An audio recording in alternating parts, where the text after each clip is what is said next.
Em 1993, o professor Philip Johnson, da Universidade da Califórnia, em Berkeley, convidou um grupo de cientistas e filósofos para reunirem-se numa pequena cidade na costa central da Califórnia. Eles vieram de grandes centros acadêmicos, inclusive Cambridge, Munique e a Universidade de Chicago, a fim de questionar uma ideia que tem dominado a ciência por 150 anos. A reunião em Pajaro Dunes representou um ponto decisivo para muitos de nós. Todos nós tínhamos perguntas sobre a teoria da evolução, mas quando nós nos reunimos, cada um trouxe algo de sua própria área, e de repente tivemos um vislumbre de um novo modo de olhar para a vida. Diria que este foi um período intenso na minha vida, quando percebi que existia algo muito mais intelectualmente satisfatório que o ponto de vista que tivera antes.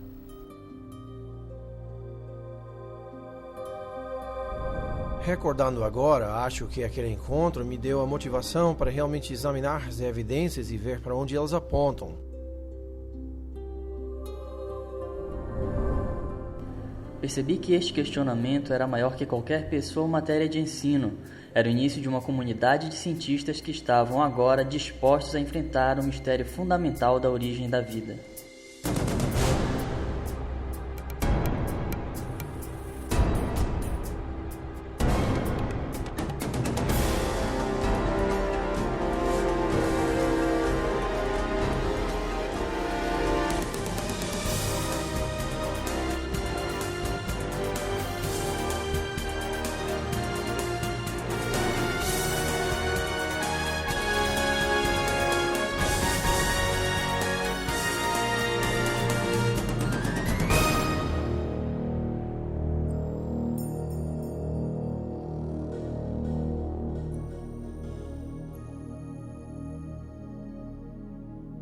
Este é o tópico mais interessante que existe. De onde viemos? Como chegamos aqui? O que nos trouxe à existência? Onde nos encaixamos em relação à realidade como um todo? Considerando a diversidade e complexidade incrível da vida, inevitavelmente surge a pergunta: o que trouxe tudo isso à existência? Foi simplesmente o acaso e necessidade, ou há algo mais acontecendo? Existe um propósito, um plano, um projeto devido a uma causa inteligente? Penso que esta seja a pergunta fundamental.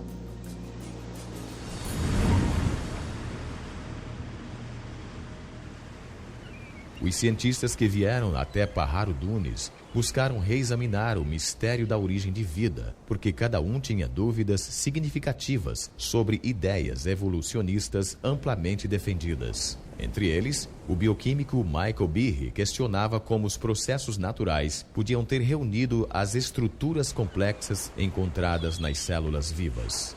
Dean Kenyon era um biólogo evolucionista que não pensa mais que somente a química pode ser responsável pela origem da vida na Terra. Stephen Meyer, Paul Nelson e William Dembski buscavam uma nova abordagem que pudesse explicar a origem das informações genéticas codificadas em organismos vivos. Esses cientistas e filósofos começaram a formular uma alternativa para a teoria central de biologia moderna, uma teoria nascida na mente de um naturalista britânico chamado Charles Darwin.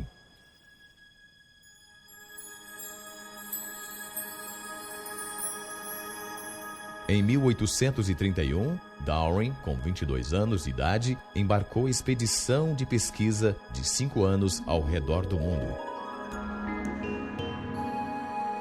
Ele partiu da Inglaterra viajando no navio HMS Beagle, passando pelo ponto mais ao sul da América do Sul, e daí para o norte na direção de uma cadeia de ilhas vulcânicas do Oceano Pacífico chamada Galápagos.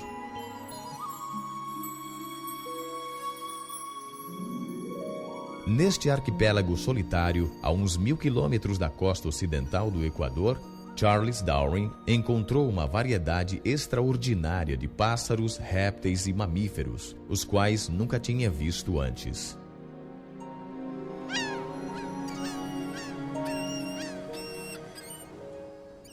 Durante mais de um mês, Darwin estudou a vida vegetal e animal, fez anotações extensivas e colecionou amostras.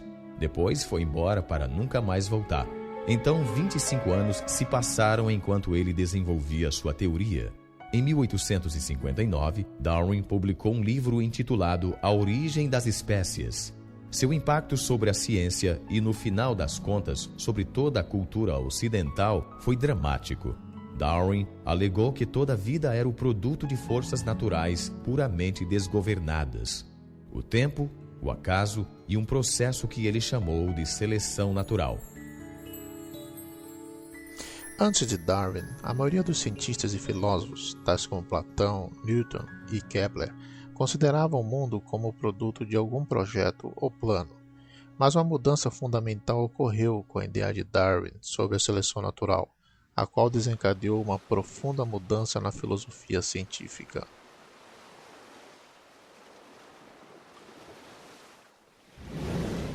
Darwin não foi o primeiro a propor a teoria da evolução. Porém, ele foi o primeiro que ofereceu um mecanismo natural plausível para a mudança biológica através de longos períodos de tempo. Para entender como a seleção natural funciona, considere as populações de tentilhões que Darwin encontrou nas Ilhas Galápagos. Há 3 espécies de tentilhões que habitam as Ilhas Galápagos. Elas variam sutilmente em termos de tamanho e forma de bico. Darwin voltou à Inglaterra com 9 espécies diferentes destes pássaros. Conforme a teoria contemporânea do darwinismo, as diferenças no tamanho e na forma do bico dos pássaros são os resultados diretos da seleção natural. Um exemplo frequentemente citado tem a ver com as espécies de tentilhões que comem sementes.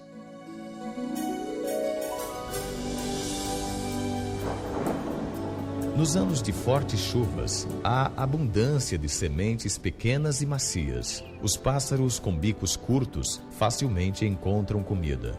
Porém, num período de seca, as únicas sementes que se encontram são as do ano anterior, que têm uma casca dura. Nestas condições, somente os pássaros com bicos mais longos e mais afiados conseguem quebrar a casca para comer as sementes. Os pássaros com bico comprido sobrevivem porque conseguem alcançar comida. O bico mais comprido dá o que os biólogos chamam de uma vantagem útil. Os tentilhões com bicos menores, infelizmente, morrem de fome porque não conseguem alcançar comida. Se o tempo de seca se prolonga, o ambiente provoca uma mudança nas características da inteira população de tentilhões. Com o tempo, o bico longo é repassado a sucessivas gerações porque esses bicos possibilitam a sobrevivência dos pássaros. A seleção natural foi uma ideia convincente. As variações físicas que eram vantajosas seriam herdadas por sucessivas gerações. Através deste processo, com o passar de muito tempo, organismos fundamentalmente diferentes surgiriam sem qualquer forma de direção inteligente. Darwin quis explicar tudo da história da vida em termos de processos naturais sem inteligência. O que encontrou foi que um processo que observava em populações domésticas também funcionava nas selvagens. O próprio Darwin era bem versado na área de criação doméstica de pombos. Ele sabia que os criadores foram capazes de realizar mudanças dramáticas numa população, selecionando somente certos espécimes para reproduzir. Por isso, sugeriu que o mesmo processo seria válido na vida selvagem. Para Charles Darwin, a seleção natural explicava o aparecimento do projeto sem um projetista. Não havia mais necessidade de invocar uma causa inteligente para a complexidade da vida. A seleção natural tornou-se um tipo de substituto para o projetista. Hoje, o darwinismo é geralmente aceito por todo o mundo científico e acadêmico. Apesar desta aceitação quase universal, um número crescente de cientistas e professores agora questiona vários aspectos principais da teoria de Darwin. Com certeza não concordamos em tudo, mas tínhamos a mesma insatisfação com o mecanismo da seleção natural. A seleção natural é um processo real e explica bem certos tipos limitados de variações, mudanças em pequena escala. De fato, temos inúmeros exemplos para isto. Ela só não se encaixa bem ao tentar explicar o que Darwin achava que poderia, a complexidade real da vida. Tem-se o bico do tentilhão e tem-se o próprio tentilhão. Uma mudança pequenina na forma do bico versus a origem do próprio organismo.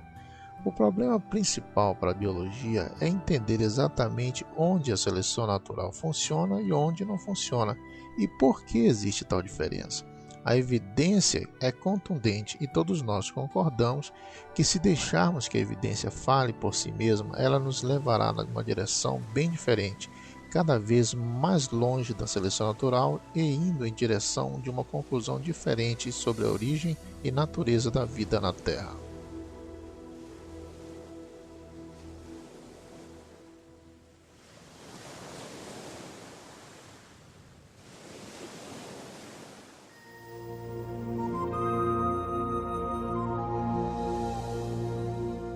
A seleção natural atua somente ao tirar vantagem de variações minúsculas e sucessivas. Ela nunca poderia dar um grande salto, mas avança a passos lentos, seguros e curtos.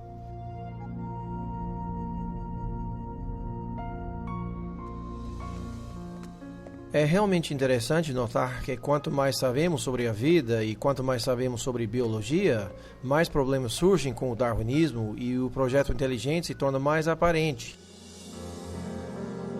Desde 1988, o Dr. Michael Behe pesquisa sistemas biológicos complexos que parecem desafiar a explicação pela seleção natural.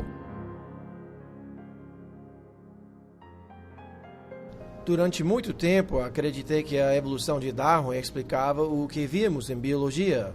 Não porque via como podia realmente explicá-la, mas porque me diziam que o fazia, e nas escolas onde estudei, ensinava-se a biologia de Darwin. Na faculdade e vários cursos de graduação, vivi num ambiente onde apenas se supunha que a evolução de Darwin explicava a biologia. Mais uma vez, não havia razão nenhuma para duvidar. Somente há uns 10 anos ou mais, li um livro chamado Evolução, uma teoria em crise, escrito por um geneticista australiano chamado Michael Denton. Ele apresentava inúmeros argumentos científicos contra a teoria do darwinismo, dos quais eu nunca ouvira falar, e estes argumentos me pareceram bem convincentes. A esta altura, comecei a ficar um pouco enraivecido, pois me senti enganado. Via diante de mim uma quantidade de argumentos muito bons.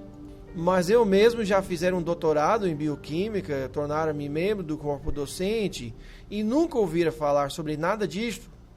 Assim, dali por diante, fiquei muito interessado na questão da evolução e cheguei à conclusão que os processos do darwinismo não são a explicação completa para a vida.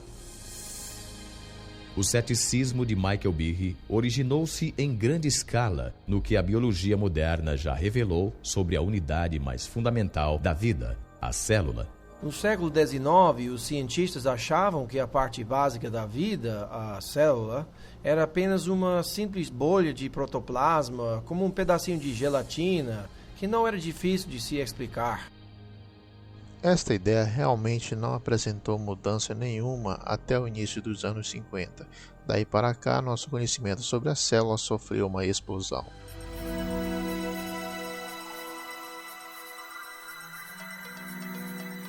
Hoje em dia, tecnologias extraordinárias revelam inúmeros mundos microscópicos. Mundos tão pequeninos que um dedal cheio de uma cultura de bactérias contém mais de 4 bilhões delas, todas abarrotadas de circuitos, instruções e máquinas em miniatura de complexidade tal que Charles Darwin jamais poderia ter imaginado. Na própria base da vida, onde as moléculas e células fazem o espetáculo, descobrimos máquinas, literalmente máquinas moleculares. Há minúsculos caminhões moleculares carregando suprimentos de um lado para o outro da célula. Há máquinas que captam a energia solar e a transformam em energia utilizável. Há tantas máquinas moleculares no corpo humano quanto há funções que o corpo tem que fazer. Se parar para pensar na audição, visão, olfato, paladar, tato, coagulação do sangue, ação de respirar, reações imunológicas, verá que tudo isso requer um batalhão de máquinas.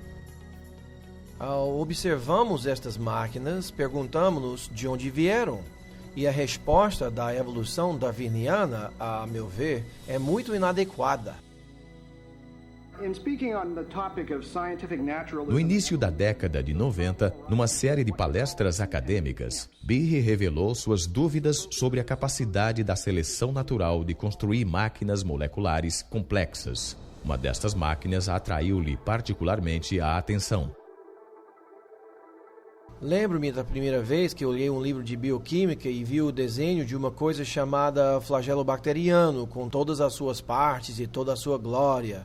Ela possuía uma hélice, um gancho, um eixo e um motor. Olhei para aquilo tudo e disse, é um motor de polpa. Foi projetado, não há a mínima chance de ser uma montagem aleatória de peças. Estes motores moleculares que propulsionam a bactéria dependem de um sistema de partes mecânicas intricadamente organizadas. Estas partes entram em foco quando porções de uma célula são aumentadas 50.000 vezes no microscópio. Os bioquímicos usaram micrógrafos de elétrons como este, a fim de identificarem as partes e a estrutura tridimensional do motor flagelar. Neste processo, revelaram uma maravilha da engenharia numa escala minúscula.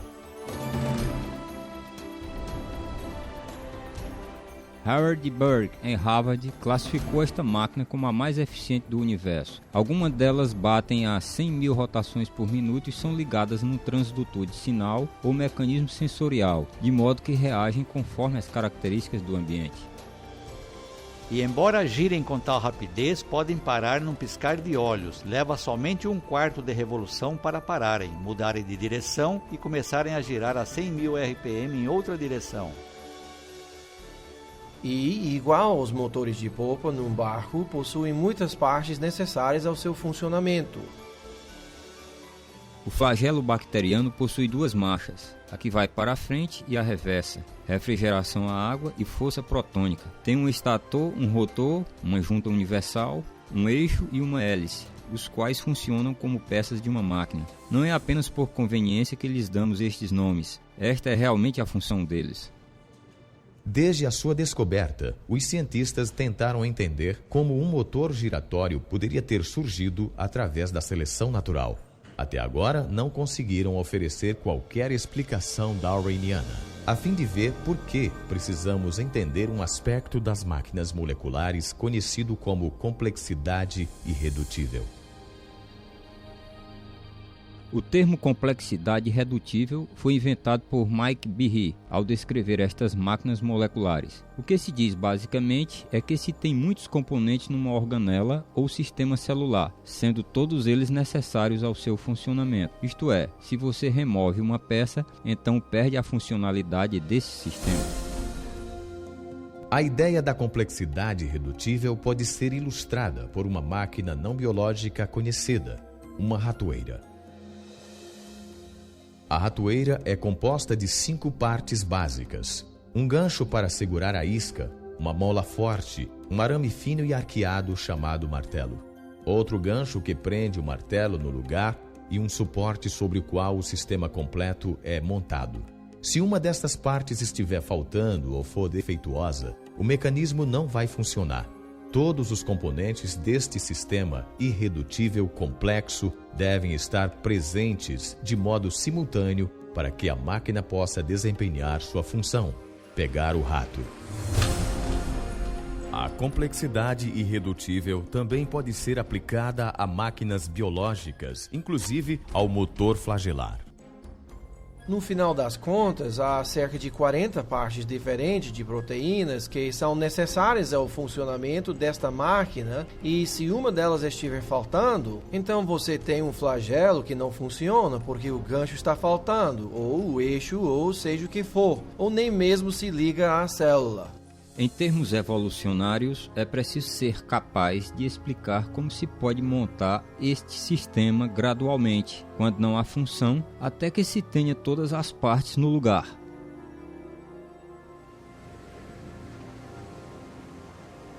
A complexidade irredutível das máquinas moleculares apresenta um grande desafio ao poder da seleção natural. Conforme o darwinismo, até mesmo estruturas biológicas muito complexas, como um olho, ouvido ou coração, podem desenvolver-se gradualmente, com o passar do tempo, em passos incrementais. Mesmo assim, a seleção natural só pode ser bem-sucedida se estes acasos genéticos aleatórios oferecerem alguma vantagem ao organismo em evolução. Como tentei mostrar, não é necessário supor que as modificações sejam todas simultâneas, se forem extremamente pequenas e gradativas. A seleção natural examina as menores variações, rejeitando as que são ruins, preservando e acrescentando todas as que são boas. Mas as pequenas variações favoráveis de Darwin poderiam ter produzido o flagelo bacteriano? Alguns cientistas acham que não. Como poderia algo novo como o motor da bactéria flagelar e todos os componentes que possui desenvolver-se de um aglomerado de bactérias que não possui esse sistema, quando cada mudança, de acordo com a teoria de Darwin, tem que oferecer algum tipo de vantagem? Imagine tal cenário no início da história da Terra. De algum modo, uma bactéria em evolução desenvolve uma cauda e as partes necessárias para ligá-la à parede da célula. Ainda assim, sem a montagem completa do motor, esta inovação não ofereceria nenhuma vantagem à célula. Ao invés disso, a cauda continuaria imóvel e inútil, invisível à seleção natural, que, por definição, só pode favorecer mudanças que ajudem à sobrevivência. A lógica da seleção natural é muito exigente. A menos que o mecanismo do flagelo seja completamente montado e funcione, a seleção natural não pode preservá-lo nem passá-lo à geração posterior. O que é importante sobre a seleção natural é que ela escolhe apenas vantagens funcionais. Na maioria dos casos, a seleção natural elimina as coisas sem função ou cuja função prejudique o organismo. Assim, se houver uma bactéria com cauda que não funciona como flagelo, as chances são de que a seleção natural a elimine. O único modo de se escolher um flagelo é ter um que funcione, e isto significa que se tenha todas as partes do motor bem do início. Sendo assim, a seleção natural não pode lhe dar o flagelo bacteriano. Ela apenas funciona após o flagelo já estar funcionando. Em 1996, Michael Behe publicou um livro intitulado A Caixa Preta de Darwin. No livro, ele argumenta que a seleção natural, conforme o darwinismo, não podia explicar a origem do flagelo bacteriano nem qualquer outro sistema biológico de complexidade irredutível. Behe concluiu que a complexidade integrada desses sistemas apontam para um projeto inteligente.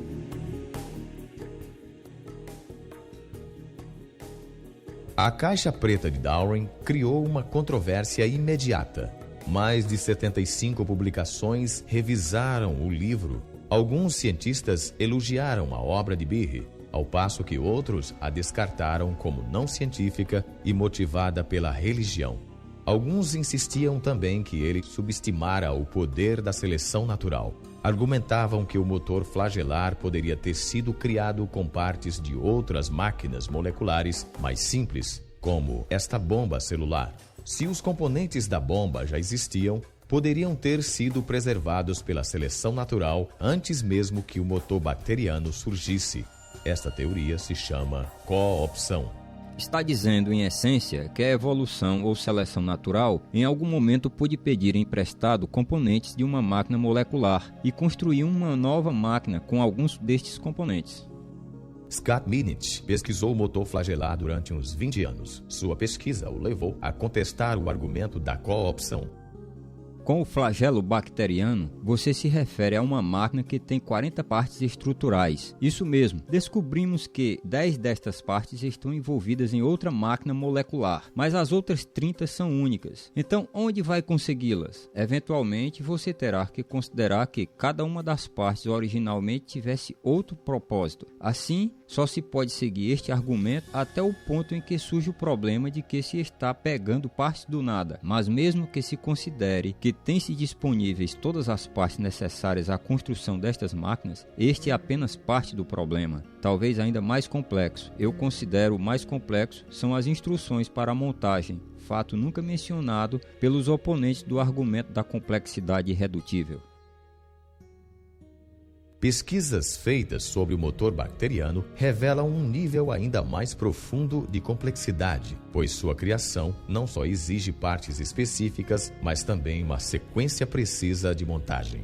É preciso fazer as coisas na hora certa. É preciso ter o número certo de componentes. É preciso fazer a montagem em uma certa sequência. É preciso poder dizer que os montou adequadamente, de modo a não desperdiçar energia, criando uma estrutura que não vai ser funcional. Construir uma máquina molecular se compara à construção de uma casa, seguindo uma planta detalhada e uma ordem de construção. O alicerce de uma casa é feito antes de construir as paredes. O encanamento e as instalações elétricas são instalados antes de rebocar as paredes. As janelas precisam estar no lugar antes que se coloque a pedra do parapeito, e as telhas só podem ser colocadas depois da estrutura para o telhado. A mesma coisa acontece na criação de um motor flagelar. Esta estrutura é feita de dentro para fora. Conta-se o número de componentes na construção de um anel, da parte fixa do motor, e depois de montado algo diz: tudo bem, não se precisa mais desse componente. Acrescentamos então um eixo, um anel, outro eixo e um cotovelo. Quando o cotovelo chega a certo tamanho e certo grau de curvatura, mais ou menos 90 graus, termina aquele processo e então se começa a acrescentar os componentes para a hélice. Tudo isso é feito numa sequência precisa, exatamente como se constrói uma casa.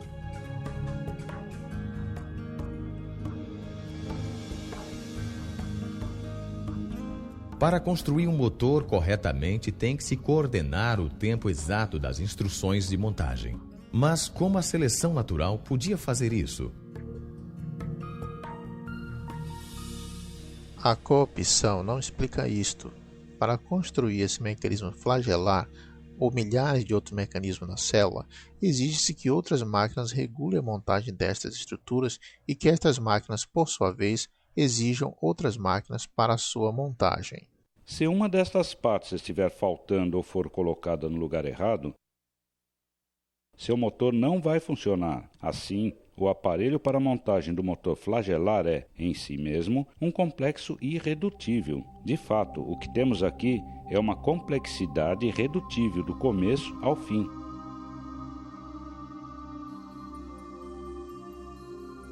Sabemos muito sobre o flagelo bacteriano, mas ainda temos muito a aprender. Não há explicação sobre como esta máquina molecular complexa possa ter sido produzida se usarmos o mecanismo darwiniano. Há 150 anos, os cientistas não sabiam nada sobre máquinas moleculares de complexidade irredutível. Mesmo assim, Charles Darwin antecipou a dificuldade de que sistemas assim poderiam apresentar a sua teoria. Se pudéssemos demonstrar que tal órgão complexo existisse, o qual possivelmente não pudesse ter sido formado por pequenas modificações sucessivas, minha teoria iria totalmente por água abaixo.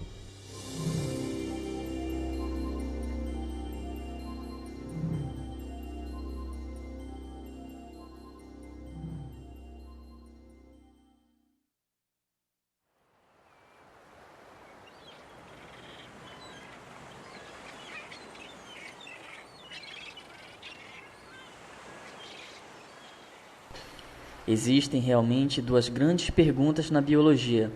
Como se conseguem formas vivas novas, com estruturas novas como asas e olhos da vida já existente? Em segundo lugar, como a vida se originou na Terra? Sabemos que Darwin passou a maior parte da vida formulando uma resposta para a primeira destas duas perguntas. Charles Darwin comparou a história da vida na Terra a uma grande árvore cheia de galhos. A raiz da árvore representava a primeira célula viva e os galhos eram formas de vida novas e mais complexas que haviam evoluído com o passar do tempo deste primeiro organismo primitivo. Darwin tentava explicar como os galhos da árvore da vida se originaram.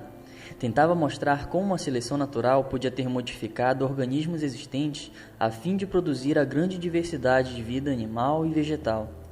Mas quando se chega à raiz da árvore, que representa a origem da primeira vida, a primeira célula viva, Darwin teve muito pouco a dizer. De fato, na origem das espécies, ele nem mesmo se refere à questão de como a vida podia se originar da matéria sem vida. Os únicos vislumbres que temos das opiniões de Darwin sobre o assunto aparecem numa carta que ele escreveu a um colega chamado Joseph Hooker.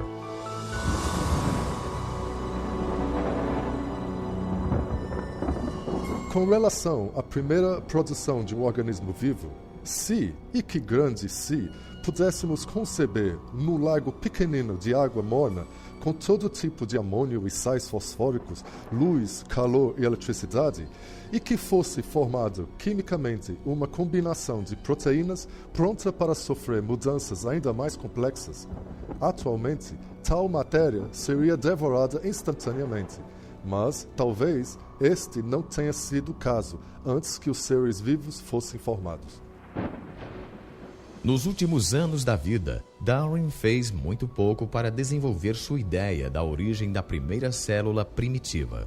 Mas, nas décadas de 1920 e 1930, um cientista russo chamado Alexander Oparin formulou uma teoria detalhada sobre como isto poderia ter acontecido, chamada a evolução química. Oparin achava que poderia explicar a origem da primeira vida usando princípios do darwinismo. Ele imaginou elementos químicos simples se combinando e recombinando a fim de formar moléculas maiores. Depois, estas moléculas maiores se organizariam com a ajuda das variações do acaso e da seleção natural, formando a primeira célula viva primitiva. Nas 3 décadas seguintes, muitos cientistas tentaram desenvolver estas ideias, lutando com as questões levantadas por Oparin. Como a vida podia ter surgido de simples substâncias químicas? Um homem achou que sabia a resposta. O problema das origens biológicas tem sido há muito tempo, a meu ver, de um interesse real e profundo para mim, só por causa da extensão do problema e de sua importância. De onde viemos? Por que estamos aqui? Todos esses tipos de perguntas são dados do ponto de vista da ciência natural. Na década de 70, Jim Kenyon foi um dos principais teóricos no mundo sobre a evolução química. Ele tentava explicar como a vida na Terra começara simplesmente através de um processo natural. Em 1969, Kenyon foi o coautor de um livro importante sobre a origem da vida. Eu e Gert Steinman achávamos que se podíamos reunir todos os fatos da evidência empírica que havíamos acumulado desde meados até o final dos anos 60 em um argumento contínuo, ficamos muito entusiasmados com a possibilidade de explicar a origem dos elementos principais formadores da vida.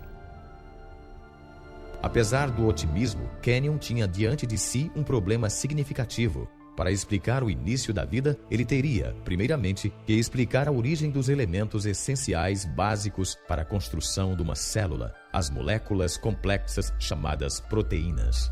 As proteínas possuem um amplo espectro de função na célula, tudo a partir das exigências estruturais em termos de armação da célula, ao citoesqueleto até as enzimas, onde realmente processam as moléculas a fim de colherem energia ou construir elementos da célula.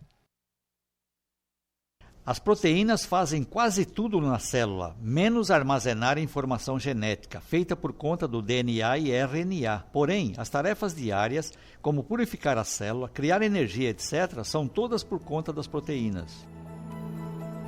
Kenyon sabia que as proteínas foram tão importantes para as primeiras células vivas quanto são para elas hoje. Reconhecia também a complexidade de sua construção.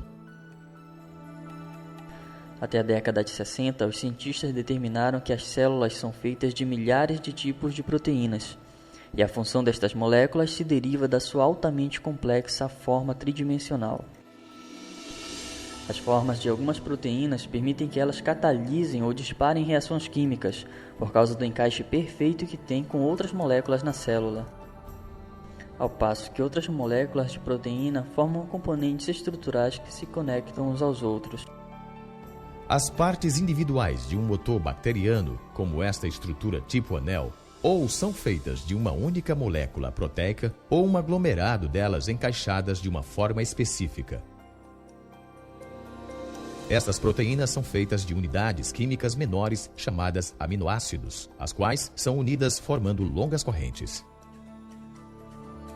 Há um grau enorme de complexidade de arquitetura nas unidades celulares, justamente nesses aminoácidos que formam as proteínas.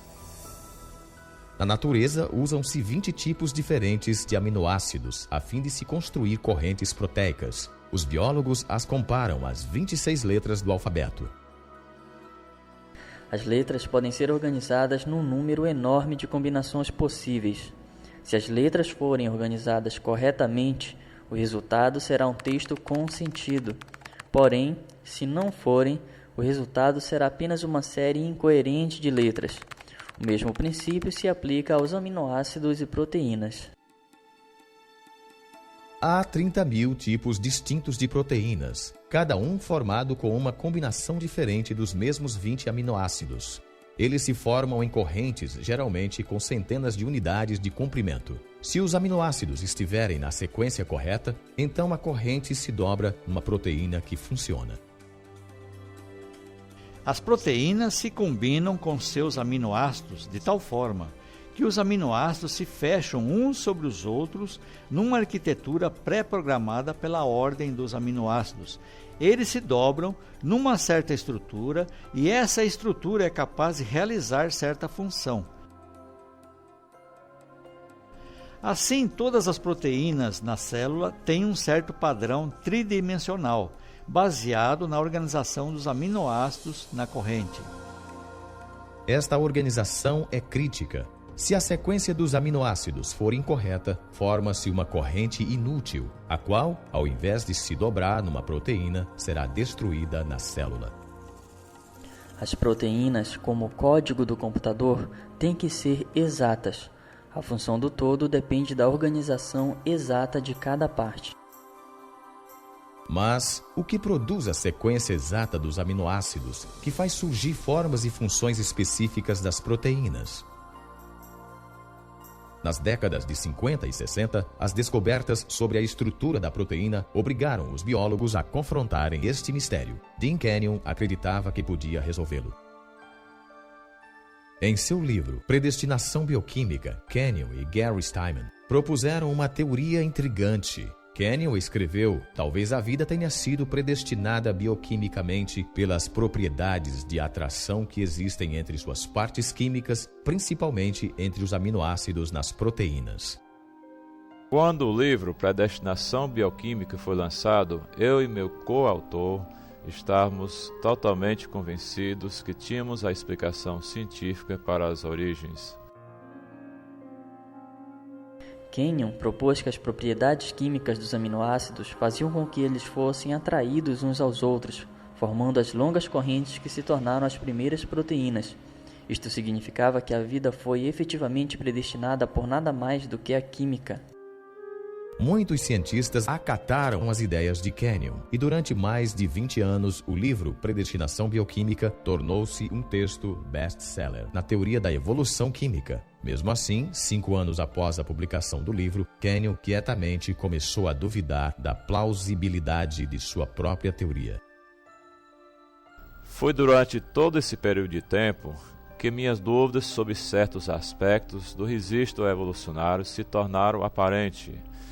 Ao entrar em contato com o contra-argumento poderoso dado a mim por um de meus alunos, não pude refutá-lo. Kenyon teve que explicar como as primeiras proteínas poderiam ter sido montadas sem a ajuda de instruções genéticas. Nas células vivas, hoje, as correntes de aminoácidos não são formadas diretamente pelas forças de atração entre suas partes, como Kenyon sugeriu. Ao invés disso, outra macromolécula dentro da célula armazena instruções para montar as proteínas. Esta macromolécula se chama DNA. No início, Kenyon acreditava que as proteínas poderiam ter sido formadas diretamente dos aminoácidos, sem nenhuma instrução de montagem. Porém, quanto mais ele aprendia sobre os aminoácidos e proteínas, tanto mais duvidava que as proteínas pudessem se automontar sem as instruções do DNA. No DNA, Kenyon encontrou uma molécula com uma propriedade que ele não podia explicar através dos processos naturais, porque, guardada na sua estrutura em dupla hélice, há uma abundância de informações na forma de substâncias químicas precisamente sequenciadas, que os cientistas representam com as letras A, C, T e G. Numa linguagem escrita, a informação é comunicada pela organização das letras. Do mesmo modo, as instruções necessárias para montar aminoácidos em proteínas são enviadas pelas sequências de substâncias químicas organizadas ao longo da escada do DNA. Este código químico tem sido chamado a linguagem da vida. Ele é o mais compacto e elaboradamente detalhado conjunto de informações que se conhece no universo. Como outros cientistas trabalhando na origem da vida, Kenyon notou que tinha duas escolhas. Ou tinha que explicar de onde vinham estas instruções genéticas de montagem, ou como as proteínas poderiam ter surgido diretamente dos aminoácidos sem o DNA nos oceanos primitivos. No final, ele viu que não podia explicar nenhum nem outro.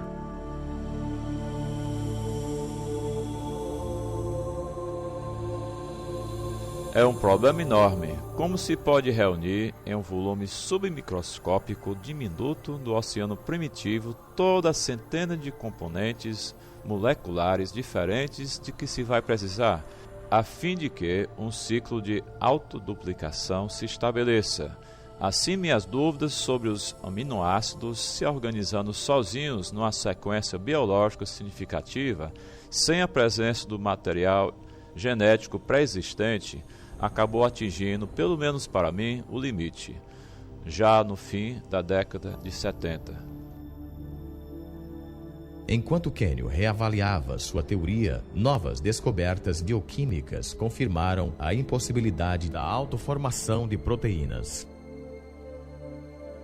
Quanto mais pesquisava, incluindo até um período no centro de pesquisa da NASA Ames, mais se tornou aparente que havia dificuldades múltiplas com a ideia da evolução química.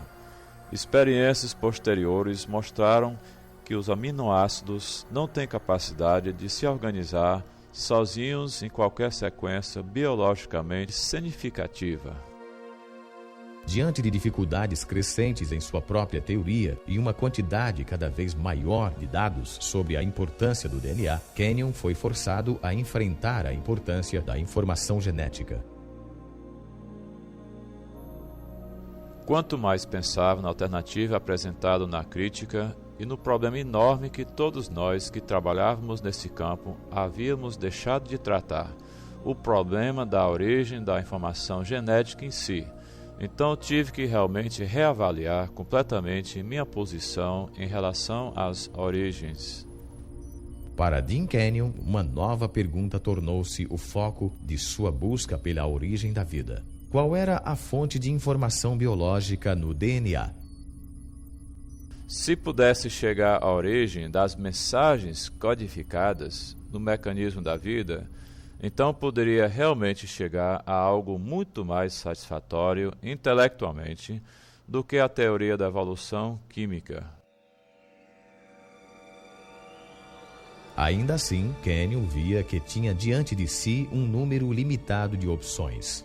Já nos anos 70, muitos pesquisadores haviam rejeitado a ideia de que a informação necessária para a origem da primeira célula fora apenas o acaso.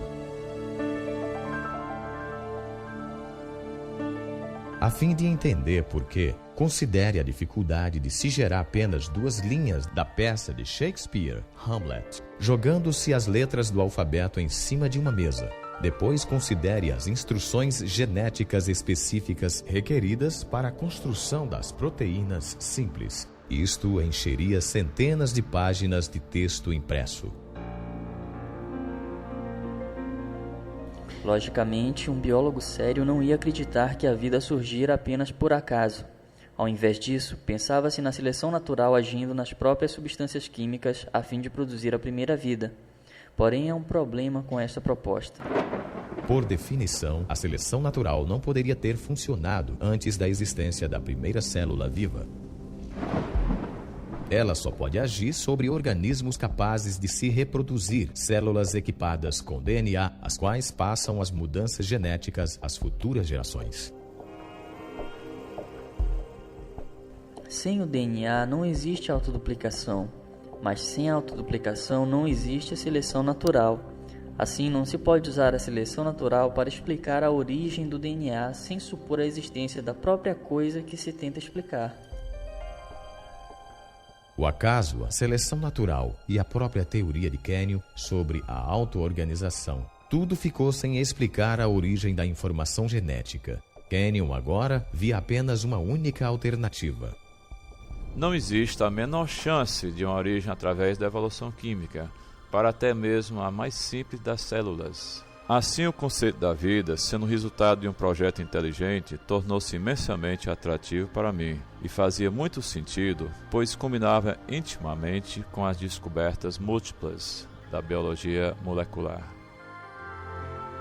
Nos anos desde que Kenyon rejeitou a evolução química, a ciência revelou detalhes de um sistema completo de processamento de informação que leva o carimbo oficial de um projeto inteligente. Com a animação computadorizada, podemos entrar numa célula a fim de ver este sistema extraordinário em ação.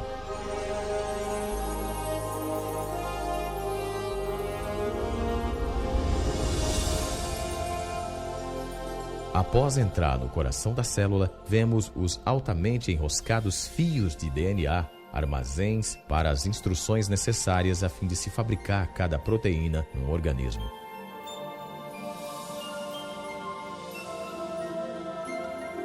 Num processo conhecido como transcrição, uma máquina molecular primeiramente desenrola uma parte da hélice do DNA a fim de expor as instruções genéticas necessárias à formação de uma molécula específica de proteína. Outra máquina, então, copia estas instruções a fim de formar uma molécula conhecida como RNA mensageiro.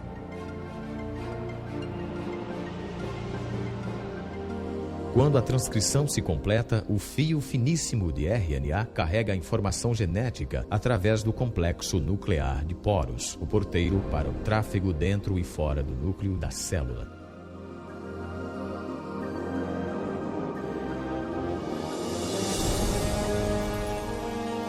O fio mensageiro de RNA é levado a uma fábrica molecular de duas partes, chamada ribossomo. Após ligar-se a ela fortemente, inicia-se o processo de tradução.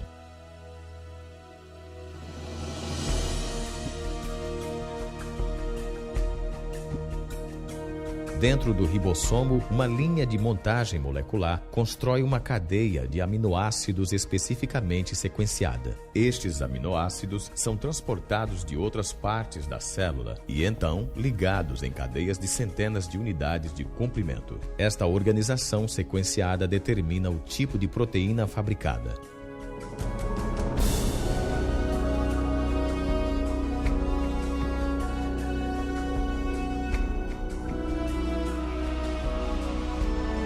Quando a cadeia fica pronta, ela se muda do ribossomo até uma máquina em forma de barril que ajuda a enrolá-la na forma exata, que será crucial à sua função.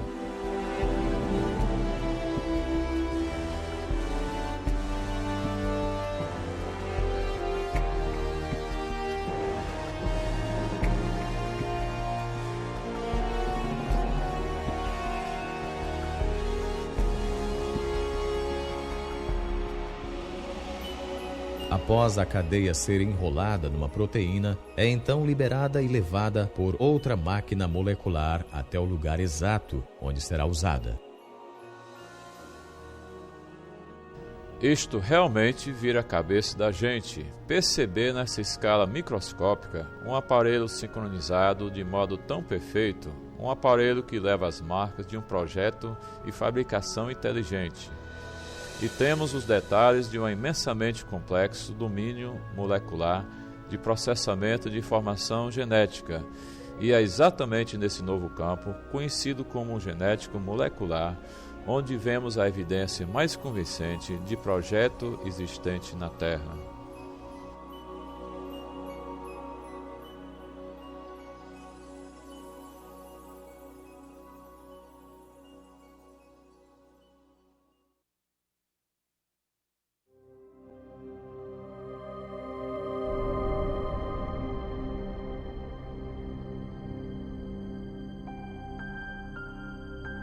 Quando observa as máquinas moleculares ou o processo incrivelmente complexo da divisão celular, quero perguntar: é possível que estas coisas possuam uma inteligência por trás delas? Será que houve um plano ou propósito para tal estrutura? A ciência deve pesquisar a verdade sobre o mundo. Nunca devemos dizer: não gosto dessa explicação, por isso vou ignorá-la. E disto, quando nos encontramos diante de um quebra-cabeça desta natureza, devemos examiná-lo à luz de cada causa possível que possa explicá-lo. Um dos problemas com a teoria da evolução é que ela anula certo tipo de causa, mesmo antes que a evidência tenha chance de falar. A causa anulada é o projeto inteligente. Desde o final do século XIX, os cientistas começaram a aceitar uma convenção, uma definição de ciência que excluía a possibilidade de um projeto inteligente como explicação científica. Essa convenção chama-se metodologia do naturalismo, o qual significa que, se quiser ser científico, você deve limitar-se a explicações baseadas somente nas causas naturais, eliminando a possibilidade do projeto inteligente. Mesmo assim, curiosamente, reconhecemos o projeto inteligente todo o tempo. É parte do nosso raciocínio comum reconhecer os efeitos de um projeto inteligente. Considere, por exemplo, estas mensagens hieroglíficas escritas nas ruínas de monumentos egípcios. Ninguém atribuiria as formas e organização destes símbolos a causas naturais, tais como tempestade de areia ou erosão. Pelo contrário, reconhecemos nelas a obra de escribas antigos, agentes humanos inteligentes. Raciocínio semelhante nos leva a concluir que as misteriosas figuras de pedra nas praias da Ilha da Páscoa não se formaram pelas ações de vento nem de água, com o passar de muitos anos. Nem presumimos que as plantas se desenvolvam nestas formas conhecidas sem ajuda. Naturalmente, fazemos estas inferências todo o tempo, e sabemos que são corretas. Mas baseados em quê? Como podemos reconhecer a inteligência? Num livro intitulado A Inferência de Projeto, o matemático William Dembski fez um progresso importante na compreensão do raciocínio sobre o projeto. Dembski identificou as características que nos fazem reconhecer a atividade de uma inteligência prévia. Quais são os passos lógicos pelos quais temos que passar a fim de chegar à conclusão de que algo é resultado de projeto? O que estou tentando fazer é estabelecer critérios confiáveis, empíricos e cientificamente rigorosos, a fim de decidir se algo foi, de fato, projetado. Estava observando essa lógica e descobri que o que se precisa é do conceito de improbabilidade e de especificação, quer dizer, padrões reconhecidos. De acordo com Dembski, detectamos corretamente a evidência da inteligência cada vez que observamos um objeto ou evento altamente improvável combinado com um padrão reconhecido. Observamos um exemplo disto nos Black Hills, em Dakota do Sul. Se você viajar pelo oeste dos Estados Unidos, verá inúmeras formas diferentes nos penhascos, a maioria sem significado nenhum. São apenas rochas formadas em vários padrões. Mas o que não se vê nas rochas são os rostos de Lincoln, Jefferson, Roosevelt e Washington. O único lugar em que se pode vê-los é em Dakota do Sul, e a razão para isto é porque um escultor excêntrico decidiu honrar estes presidentes, esculpindo o rosto de cada um deles na lateral desta montanha. O padrão é improvável. Sabemos, porém, que houve 4 senhores, os quais foram presidentes dos Estados Unidos, que tinham padrões específicos nos seus rostos, e estes padrões combinam perfeitamente com os padrões da lateral desta montanha em Dakota do Sul. Vendo aqueles rostos, reconheço imediatamente que combinam com os rostos de 4 presidentes conhecidos. Entendo então que no Monte Rushmore temos não apenas uma configuração de rocha altamente improvável, mas também algo que combina com um padrão independente, o qual certamente indica projeto inteligente. Então temos uma probabilidade diminuta junto com a especificação. É um projeto.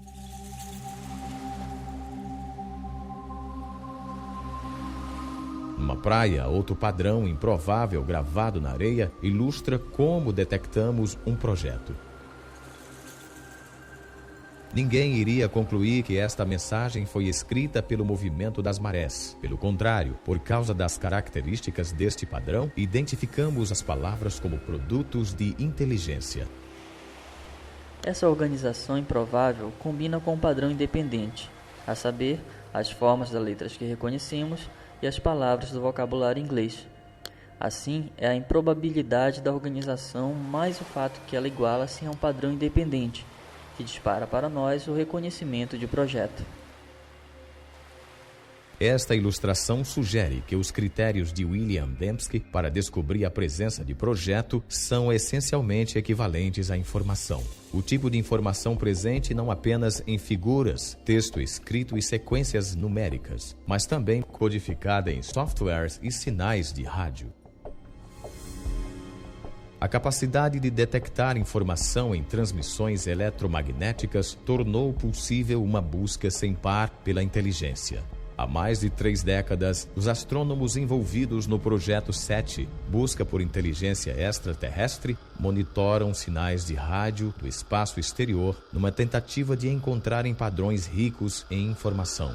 Tipicamente, os telescópios do rádio recebem ou barulho aleatório ou simples sinais repetitivos produzidos naturalmente por estrelas, galáxias e outros objetos celestiais. Mas os astrônomos reconhecem que, se algum dia identificarem um sinal carregando informação, ele confirmaria a existência de vida inteligente além da Terra.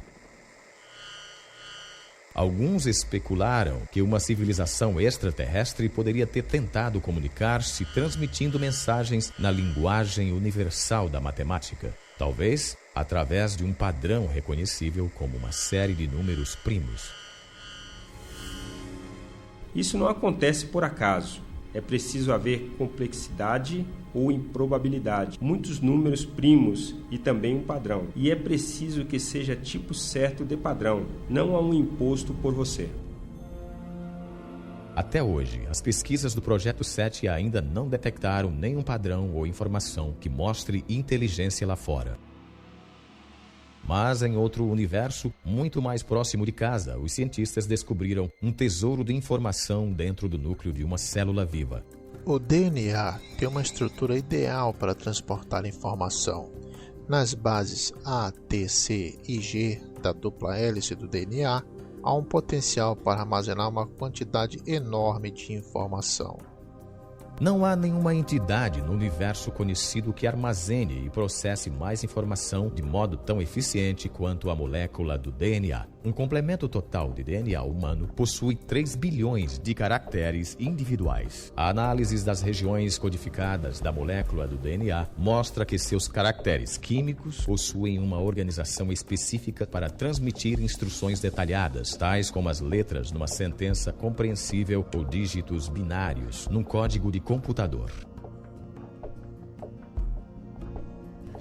Bill Gates já disse que o DNA é como um programa de computador, apenas muito mais complexo.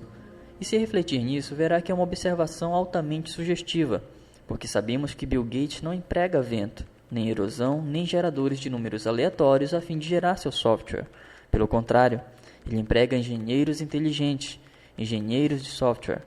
Assim, tudo o que sabemos por experiência própria sugere que sistemas ricos em informação surgem de um projeto inteligente. Mas o fato é que há informação na vida, em cada célula viva de cada organismo vivo. De onde vem essa informação? Nos últimos 15 anos, o filósofo e cientista Stephen Meyer tem trabalhado a fim de responder a esta pergunta. Meyer desenvolveu um argumento para demonstrar que um projeto inteligente oferece a melhor explicação para a origem da informação necessária à construção da primeira célula viva. É parte de nosso conhecimento básico que agentes inteligentes podem produzir sistemas ricos em informação. Sabemos hoje que não há explicação natural, nem causa natural que produza informação, nem seleção natural, nem processos auto-organizacionais, nem por acaso. Mas sabemos de uma causa que é capaz de produzir informação, que é a inteligência. Por isso, quando as pessoas reconhecem que houve projeto pela presença da informação no DNA, elas efetivamente fazem o que se chama nas ciências históricas de uma inferência à melhor explanação. Portanto, quando descobrimos um sistema na célula rico em informação, especificamente na molécula do DNA, podemos concluir que uma inteligência teve um papel na origem desse sistema, mesmo que não estivéssemos lá para observar este sistema vindo a existir. A obra de Meyer faz parte agora de um amplo estudo de caso científico para o projeto inteligente que surgiu de uma reunião de cientistas e filósofos na costa central de Califórnia em 1993. O objetivo deles era avaliar uma ideia que está dominando a biologia há mais de um século. No processo, fizeram nascer uma teoria que se tornou conhecida como Projeto Inteligente. A grande promessa do projeto é que ele nos dá um instrumento novo, o qual deve fazer parte da caixa de ferramentas da ciência. As causas inteligentes são reais, elas deixam evidência de sua existência, e uma ciência saudável é aquela que busca a verdade e deixa a evidência falar por si mesma. O argumento para o projeto inteligente se baseia na observação de fatos. Essa é a minha definição de uma boa ciência, a observação dos fatos. Quando observamos os fatos como Michel Bay tem feito, o que vemos? Vemos um padrão fantástico de complexidade interrelacionada. E o modo como chegamos à conclusão do projeto inteligente para o flagelo bacteriano é o mesmo pelo qual tiramos conclusões sobre o motor de polpa. Com o motor de polpa, vemos como as partes interagem e sabemos que alguém fez isto. O raciocínio é o mesmo para as máquinas biológicas, por isso a ideia do projeto inteligente é completamente científica. Com certeza existem implicações religiosas, mas não depende de premissas religiosas. Quando olho para a evidência de modo objetivo, sem eliminar a possibilidade do projeto, o projeto pula para cima com uma explicação mais provável. E é por isso que acredito que seja verdadeiro. Acho que o projeto voltou para a mesa de discussões. Não podemos explicar estes sistemas pela lei natural. E se estamos mesmo buscando a verdade, se são de fato projetados, e se temos que ser engenheiros para entendê-los, então eu pergunto, qual é o problema? Temos que ir até onde os dados nos levam, e as implicações, tudo bem, realmente há implicações metafísicas profundas, mas é assim mesmo. É uma ideia muito forte a de que o universo é racional e compreensível, subscrito por uma inteligência suprema que queria que este mundo fosse compreendido. É algo que transcende o programa da ciência, algo que traz significado ao mundo. Se tudo fosse apenas uma montagem caótica, então não haveria razão para se esperar qualquer propósito lá fora. Mas, de fato, se for produto de uma mente, então a ciência se torna este projeto enorme e maravilhoso de se resolver o quebra-cabeça, no qual se espera achar propósito, beleza e compreensibilidade. Há 150 anos, Charles Darwin transformou a ciência com a teoria da seleção natural. Hoje, esta teoria enfrenta um desafio incomparável. O projeto inteligente acendeu uma centelha, tanto de descoberta quanto de intenso debate sobre a origem da vida na Terra. E por um grupo cada vez maior de cientistas, representa um paradigma, uma ideia com o poder de, mais uma vez, redefinir as bases do pensamento científico. Durante o século XIX, os cientistas acreditavam que haviam duas entidades fundamentais, a matéria e a energia. Mas ao entrarmos no século XXI, há uma terceira e fundamental entidade que a ciência tem obrigação de reconhecer, a qual é a informação. Assim, ao encontrarmos a biologia da era da informação, cresce a suspeita que o que vimos na molécula do DNA é realmente obra de uma mente, obra de inteligência, algo que só pode ser explicado pelo projeto inteligente.